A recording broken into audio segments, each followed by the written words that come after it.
Filosofía de la apuesta y la simulación. Un ensayo de Luis Farré. No pensar como los otros nos coloca en una situación desagradable. No pensar como los demás quiere decir simplemente que se piensa. Los demás que se hacen la ilusión de que piensan adoptan en realidad sin reflexionar los eslogans que circulan o bien se asimilan a las pasiones absorbentes que ellos mismos se niegan a analizar. Eugene Ionescu. Merecen atención y consideración muchos de los problemas y consiguientes reflexiones de los denominados nuevos filósofos franceses. Evidencian un agudo sentido crítico, prestos a aplicarlo a la actualidad cultural que les parece ingrata y en múltiples oportunidades degradante. Alardean de su disconformidad y la expresan recia y abiertamente, sin miedo a equívocos interpretaciones de quienes plácidamente descansan conformes en lo habitual. Anida en ellos un espíritu de rebelión que merece interpretación adecuada, pues conviene diferenciar entre rebeldía y revolución. La última puede ser tumultuosa, escasamente reflexiva e incluso destructiva, por obedecer a impulsos momentáneos o pasionales. La rebeldía, en cambio, responde a un hondo y amargo desagrado anímico. La rebeldía nace a veces por exigencias del espíritu enfrentado al vilipendio o manoseo de elevados valores irrenunciables. Varios de estos nuevos filósofos, si no todos, deben ser más bien clasificados como rebeldes, no como revolucionarios. Francia, a través de su rica historia, ofrece modelos de esta notable rebeldía, sistemas filosóficos y políticos, quizá ideados en otros países asentados en Francia, pierden su rigidez sometidos a severos análisis críticos que los desmenuzan y entresacan lo aprovechable o dignificante, para luego demostrar la exigencia de tendencias que amagan peligros deshumanizantes, voz de alarma contra la excesiva sistematización que amuralla y apenas tolera el vuelo liberador. Así ha procedido con el idealismo, el materialismo, el existencialismo y el psicoanálisis. Esta modalidad, digamos, esta noble rebeldía, creo, distingue muy reciamente a los integrantes de la nueva filosofía. No encajan en la común clasificación de derechas e izquierdas y insumisos a ideologías que pretenden haber acertado con soluciones definitivas. Siempre cabe así opinan el interrogante de la duda, admitirán y se adecuarán a lo quizás perentoriamente necesario, pero conservan el derecho a la posibilidad de ulteriores interrogaciones, a su parecer más apropiadas, que las pueden hacer trastabillar y hasta descalificar. Esta actitud expresa en lo moral, político y filosófico equivale a la conclusión a que habría llegado la ciencia en los tiempos modernos. No disponemos sino de hipótesis actualmente atendibles y prácticas, pues la vida debe proseguir, expuesta a futuros cambios más convincentes y apropiados. Existiríamos en un mundo de seguridades provisorias. El hombre, en otros términos, reacciona desde la firmeza de su espíritu contra todo lo externo y sensible que definitivamente intenta encauzarlo.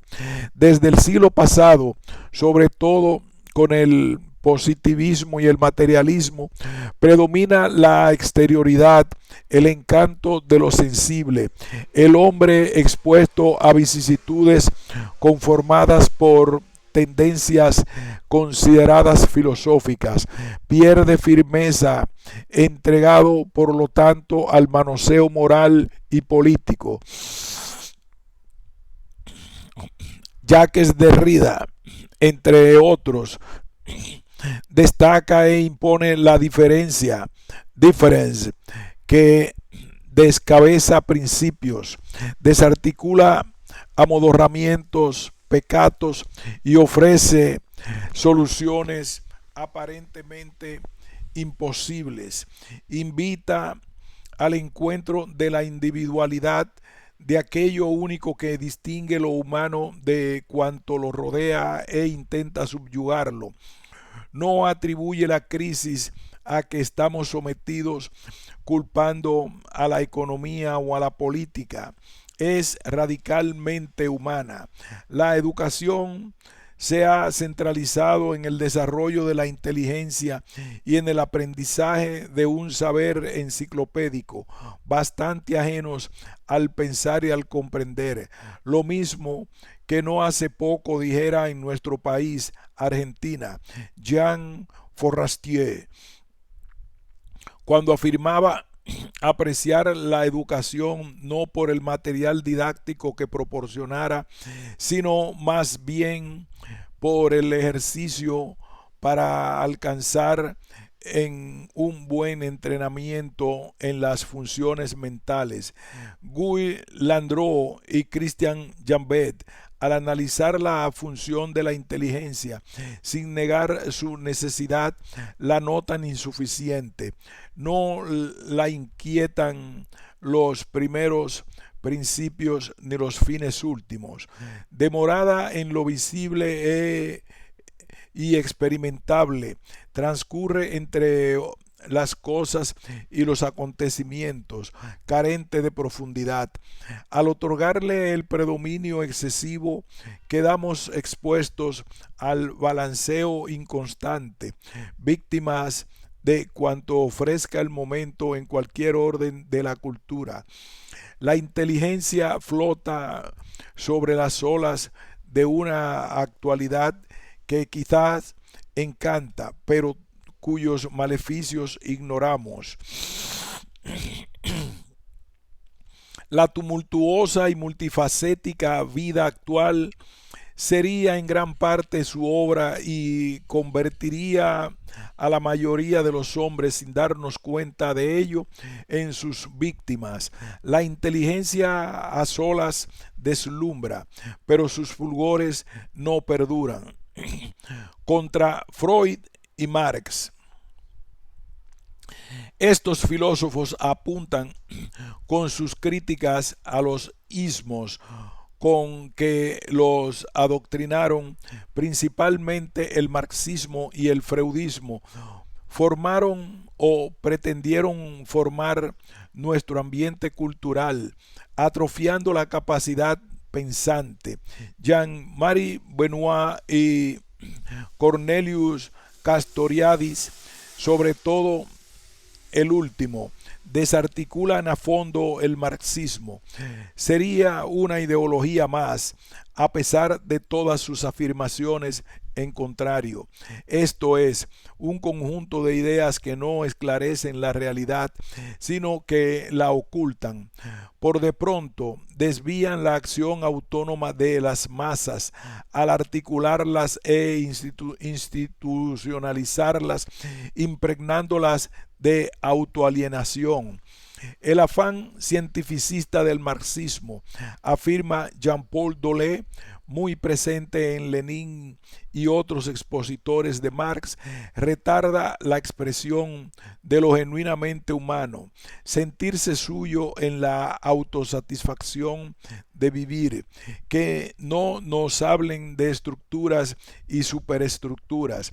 Precisamos un enfrentamiento total para aliviar el desencuentro del hombre consigo mismo y con el tipo de cultura que nos han impuesto. André Glucksmann afirma, quizás con exageración, que no existe diferencia entre nuestra civilización y los campos de concentración, sean nazis o soviéticos. Nuestra civilización actúa como una máquina monstruosa que está pulverizando vidas humanas. Me parece menos acertada la crítica que especialmente Gilles Deleuze y Jean-François Lyotard formulan al freudismo. A su parecer, no habría diferencia fundamental entre Freud y Marx, ambos clasificados entre los opresores de lo humano. Ciertamente reprimen al hombre, pero ello significa que debe darse rienda suelta a todo deseo. Indicaría, con muy escasa diferencia, reducirse al dominio de los instintos. En tal caso, desaparece lo humano.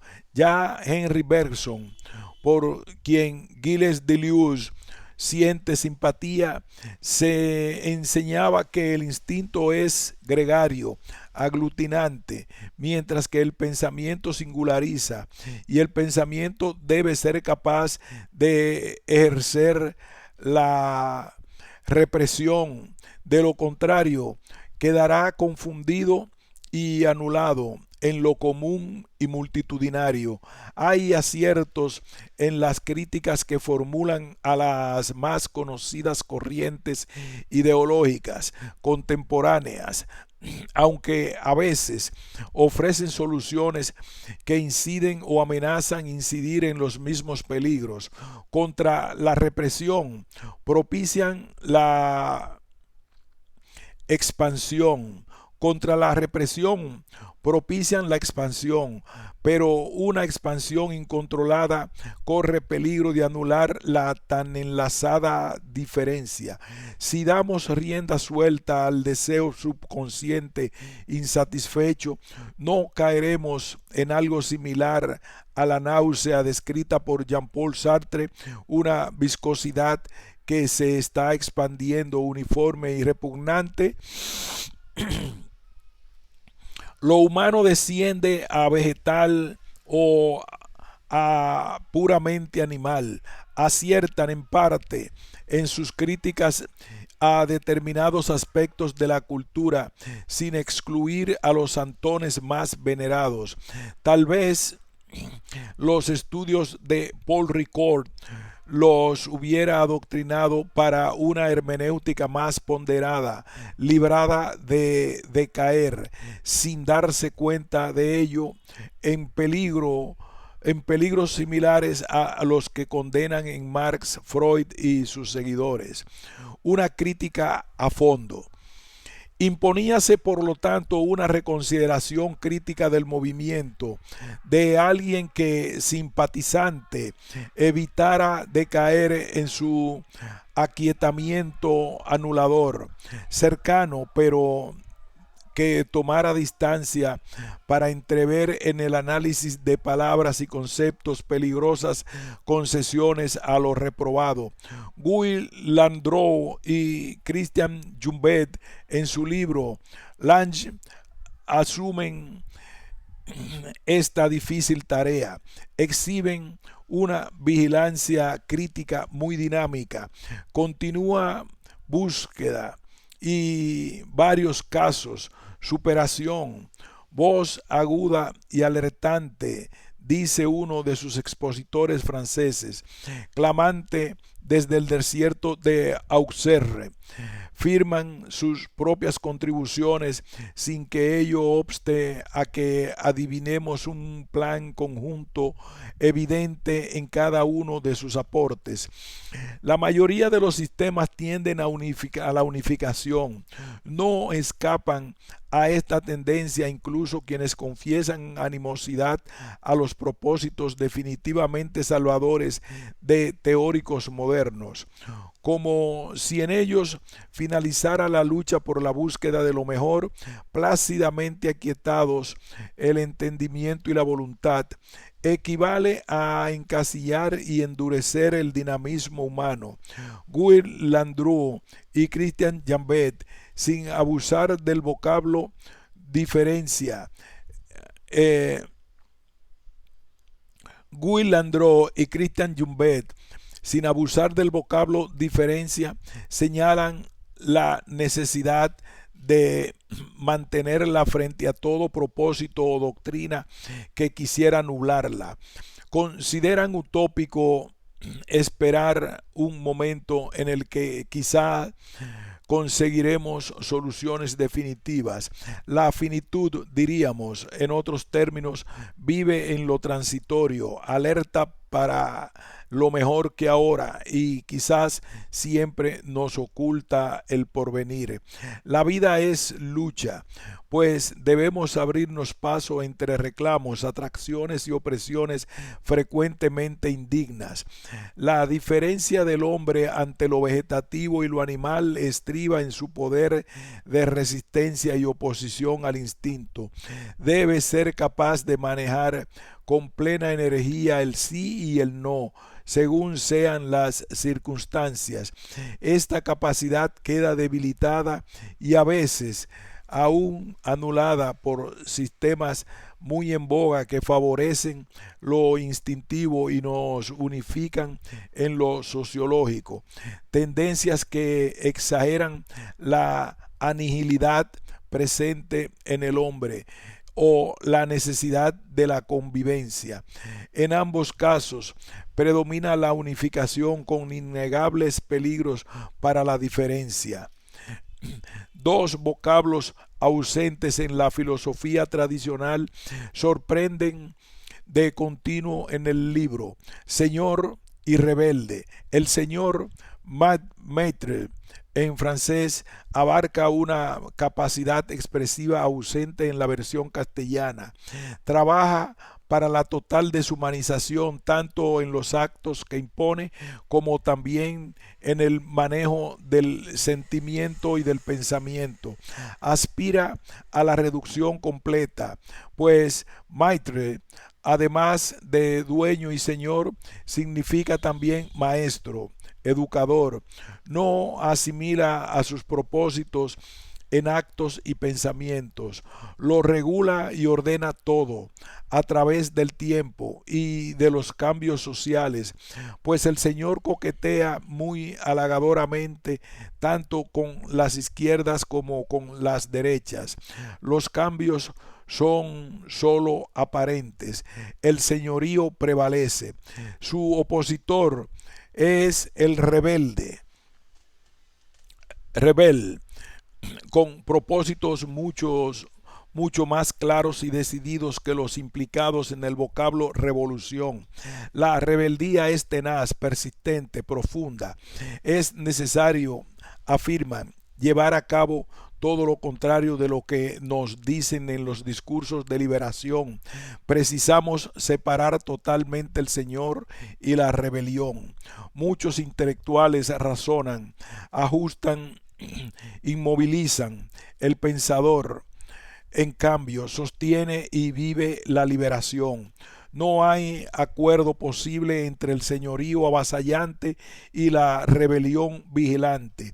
La intrínseca maldad del señorío queda manifiesta en el hecho de que solo excepcionalmente exhibe sus intenciones, sobre todo en los tiempos modernos. Utiliza el vocabulario y los gestos de la rebeldía. La apariencia, le semblante, le es imprescindible, triunfa, pero jamás con palabras y hechos de sinceridad. La revolución erótica, propiciada por Freud y manejada por el señorío, atrajo y sometió, invita a que flotemos sexualmente en un mundo de apariencias engañosas. Jacques Lacan estabiliza y amodorra con su teoría del lenguaje al afirmar que solo hay un lenguaje posible a nuestra elección. Utilizan ademanes y vocablos abstractos. Expertos en casuística embrollan con su charla. Contra la totalidad uniformante del señorío se yergue el desafío de la apuesta, pari, rebelde, luchadora, desenmascarante. Cuando hay apuesta, existe dualidad, compromiso pleno a favor de uno en contra de otro. Niega las pretensiones señoriales, introduce el conflicto, inmune a sus engaños, desgarra apariencias, conculca sistemas y políticas para guiar a la liberación plena. No hay solución, opinan, en la antinomia entre señor y rebelde. Apariencia y apuesta serían coetáneos. La rebeldía ha apostado a favor de la libertad del hombre, cuestionada tanto por el freudismo como por el marxismo. La libertad es un problema que no menos que en el que la afirma como en el que la niega, conserva siempre residuos de duda. Si pudiéramos resolverla teóricamente, nos sería evidente la condición humana. La humanidad ha decidido, de hecho, a favor de la libertad, aunque no siempre procedió en consecuencia. Por eso ha progresado y se ha distanciado de la pura animalidad. El fatalismo y el determinismo engendran inercia y conformismo. Intimidad y crítica suficientes. Merece atenta consideración el planteamiento de nuestros dos pensadores. No ahincan la causa de la deshumanización en estructuras, superestructuras y otros aspectos particulares de la cultura. El hombre, ya al nacer, va creciendo en un mundo organizado, admitiendo mucho, pues debe convivir, pero también, si quiere formarse dignamente, resistiendo y oponiéndose, si piensa y compara, no dejará de observar y distinguir lo admisible y lo rechazable. Hombre y no ser puramente instintivo, asume la eventualidad de su existencia. Nuestros autores, sin embargo, no teclean lo superficial, común y cotidiano, adoptan una decisión básica que no puede sino ser apuesta, pues carece de evidencia. Actuar en libertad, esencia de la hombría, contra el fatalismo determinista. Proclaman su individual diferencia responsable y apuestan definitivamente por su libertad frente a insinuosas y sinuosas captaciones de toda índole que intentan desnaturalizar. Reconforta esta hidalga decisión en medio de cierta intelectualidad que psicológica y sociológicamente propicia a un hombre reducido y condicionado. Saben Guy Lardreau y Christian Hamber, y deberían saberlo también los propulsores de sistemas deterministas, que nos ha sido negada la evidencia de nuestro ser. Más allá de toda muy razonada sistematización, asoma siempre el diablillo de la duda. Ejercitamos el más fundamental acto humano cuando decidimos proceder y elegir como libres razonamientos aparte. Ejercitamos el más fundamental acto humano cuando decidimos proceder y elegir como libres razonamientos aparte. Interesa la vivencia, el goce de ir realizándonos, siendo administradores de nuestros actos. Verum ipsum factum, lo verdadero está en la facticidad, enseñaba Vico. La acción repetida y enérgica engendra la convicción. Kant, en su crítica de la razón práctica, entrevió como presupuesto no evidente a la razón, pero indispensable a la condición humana, el ser libre, pues los primerísimos y últimos principios escapan al intelecto humano, exigen, enseña Heidegger, un viraje completo, similar a la decisión de fe, una fe activa, decidida, sincera, que sedimenta la convicción. Nuestros dos autores franceses utilizan a veces para explicarse el vocablo conversión, salto audaz y decidido ante las tentaciones del acomodo, la dejadez o la sumisión. Algunos hombres y cierta cultura tienden a veces, con las mejores intenciones, a envolvernos y asimilarnos. Algunos hombres y cierta cultura tienden a veces con las mejores intenciones a envolvernos y asimilarnos. Desnaturalizan nuestro yo en un nosotros que opina, habla y actúa impulsado por resortes ajenos contra las oscilantes atracciones de lo visible, la espiritual decisión de lo invisible. Agui, Lardreau y Christian Jambet les duele la fatiga de nuestro mundo detalladamente rectificado y víctima de una publicidad que se impone por eslogans y un cansancio repetitivo. Cuando quieren ofrecernos modelos discordantes con esta índole de mundanidad, acuden a modelos de un rechazo total, apartamiento, retiro al desierto, donde así parecen creerlo. No, no existe la tentación. Detallan las actitudes y convicciones de los cenobitas y anacoretas cristianos, quienes abominaban los halagos de Bizancio y Alejandría, lejos en la soledad para el encuentro de sí mismos en Dios. Parecen ignorar, sin embargo, que Pacomio, el cenobita, entre muchos otros, luchaba de continuo contra los recuerdos sensuales y lujuriosos de la despreocupada Alejandría. La mundanidad rechazada se nos metió tan adentro que solo podemos mantenerla a raya mediante el ejercicio de una libertad firme. Guy Lardreau y Christian Jambet dudan considerar a Jesús como el más excelso modelo, a mi parecer, de una libertad indoblegable a los halagos e injusticias de la cultura moral, política y cualquier otro aspecto.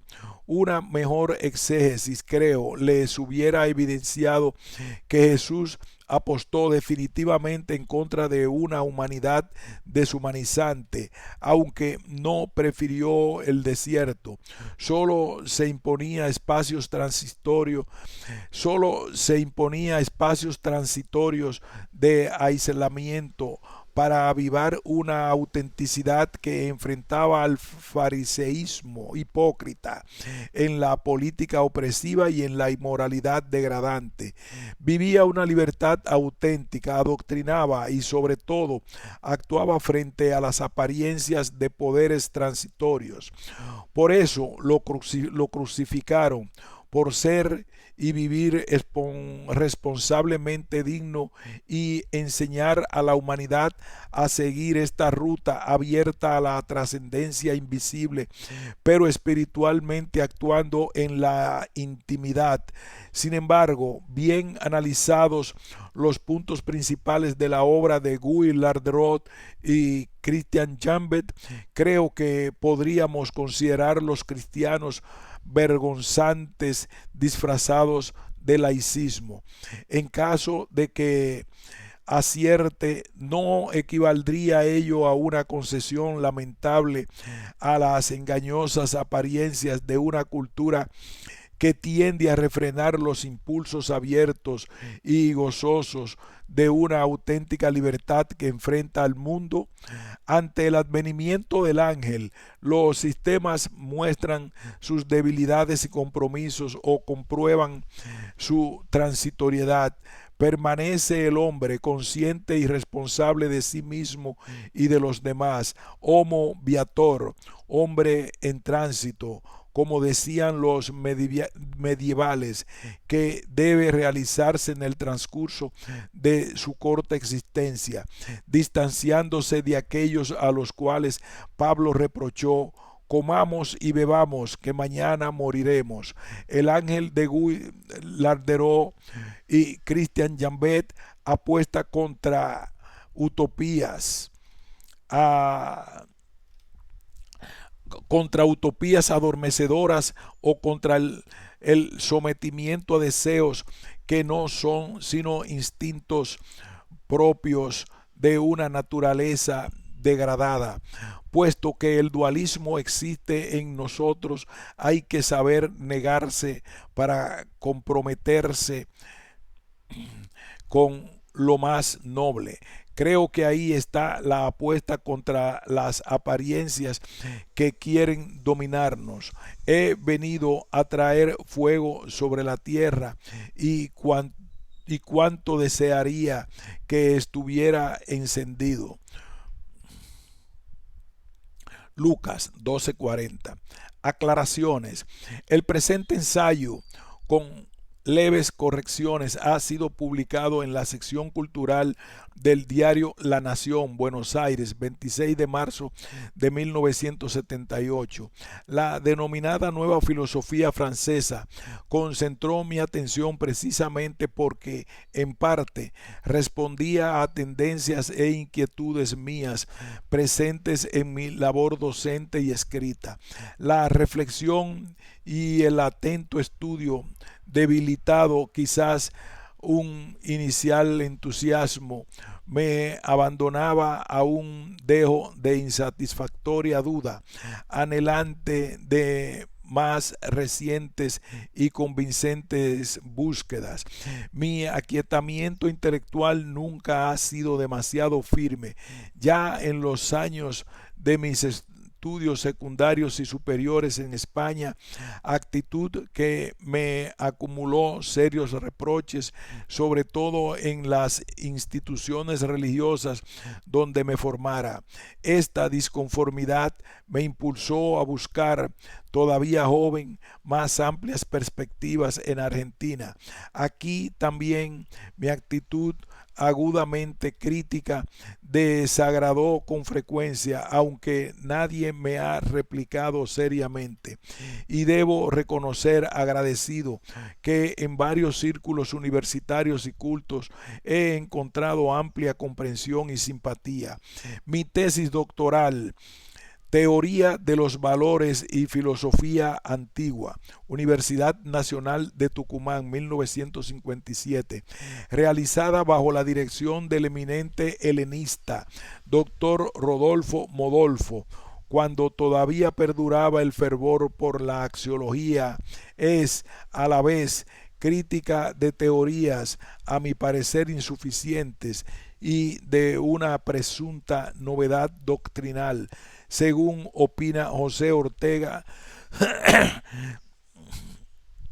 Según opinaba José Ortega y Gasset, a pesar de estar muy explícita, a mi parecer, en los grandes pensadores de la antigüedad, en una beca que se me otorgó para realizar estudios en Estados Unidos, me interesó el pensamiento del filósofo hispanoamericano Jorge Santayana, a quien más adelante conocí personalmente en Roma. Elegante y sutil, comprueba la precariedad de los grandes sistemas filosóficos. Véase mi libro Vida y Pensamiento de Jorge Santayana.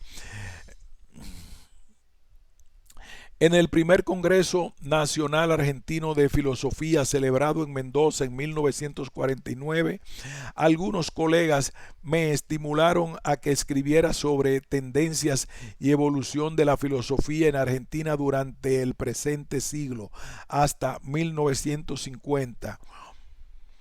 50 años de filosofía en Argentina. 1950. Piuser, Buenos Aires, 1958. El libro desagradó, aunque jamás me replicaron seriamente a quienes se creían depositarios de una presunta firmeza filosófica, a pesar de estar encasillados en una actualidad pasajera.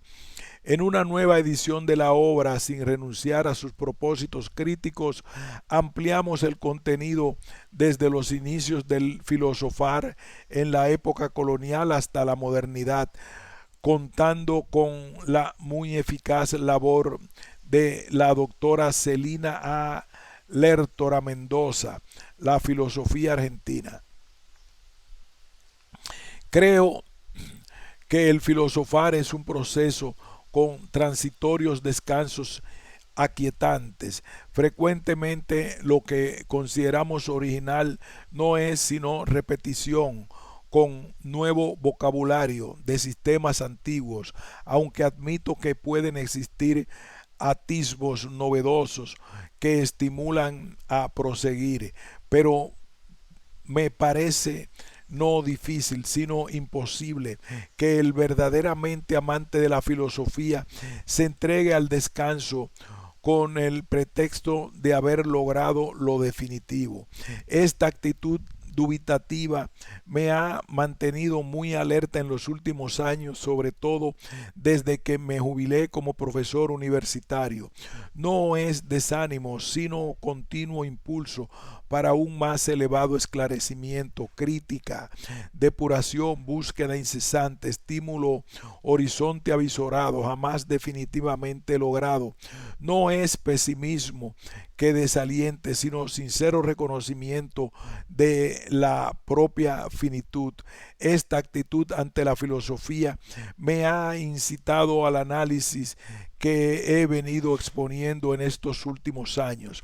Es evidente en mi libro Libertad y Riesgo, La Aurora, Buenos Aires, 1976, impulso que desarrollo en varios ensayos, sobre todo en uno próximo a aparecer en La Nación, Yo y circunstancias. Es evidente en mi antropología filosófica, en las dos primeras ediciones españolas y muy explícitamente en la tercera, que se presentará en la Exposición Internacional del Libro en Buenos Aires en próximo abril por Editorial Tres Tiempos de la misma ciudad. Directamente me refiero al tema en un libro que quizá titule Transitoriedad y Espíritu.